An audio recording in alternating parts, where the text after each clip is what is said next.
各位已經主內嘅兄弟姊妹，今日我哋已經進入去呢啲嘅復活嘅主日嚇，我哋能夠咧真正係一份嘅喜樂，我哋會唱出嘅阿利路亞，阿利路亞。其實我哋會點樣去睇喺我呢度咧寫咗嘅兩個字咧？一個嘅字係靈，第二個字咧就係魂。喺我哋會見到耶穌復活嘅時候，我哋會話嚇。哇！耶穌復活咗啊，會唔會係魂飛魄散呢？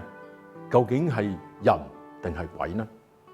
耶穌嘅呢份嘅靈同埋咧呢一個嘅魂，就係話翻俾我哋聽咧，係會話我唔係死咗嘅一個天主，而係我一個活生生嘅天主，而且咧喺翻邊度我都可以咧騰雲駕霧，係喺你哋嘅中間。但係佢真係唔係騰雲，佢唔係駕霧，而且咧。係實實在在咁樣去話翻俾嗰啲嘅門徒聽嚇，你哋見唔見到我呢？你哋有冇真正咧會睇得到我嘅一個形象？信與唔信？唔信嘅，你用手嚟到捉我，係我嘅肋旁，同埋咧我釘嘅唔傷。你真正係喺翻呢個嘅唔信嘅背後，你會唔會咧見得到呢一個嘅？真正嘅天主係活生生喺翻我哋嘅中間咧嚇，我相信啊喺翻我哋一路睇落嚟嘅聖經嘅裏邊，耶穌點解會揾咗約納嚇係做佢嘅一個可以話徵兆嘅裏邊嘅再次俾人睇得到嘅一個特徵咧？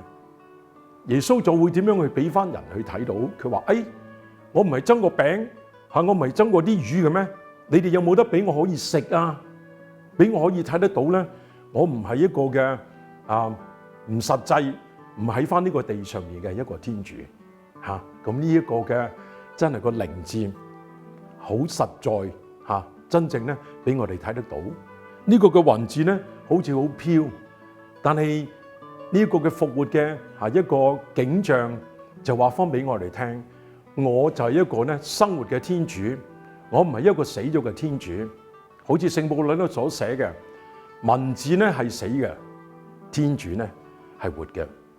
如果我哋有呢份咁嘅心咧，我相信喺呢個嘅靈同埋呢個嘅魂字嘅裏邊，我哋會話主耶穌咧係真真正正係復活咗。如果我哋冇呢份咁嘅信嘅説話咧，我哋都會係睇翻下呢個聖經嘅裏邊所有嘅一切嘅裏邊咧，我哋都未必一定會係話睇得到天主就係活生生有一個天主。我哋嘅信仰係緊扣住咧，係天主咧佢嘅復活咁讓我哋能夠喺呢個靈同埋呢個魂嘅裏邊咧，能夠同天主咧係出生入死，出死入生。願天主祝福大家。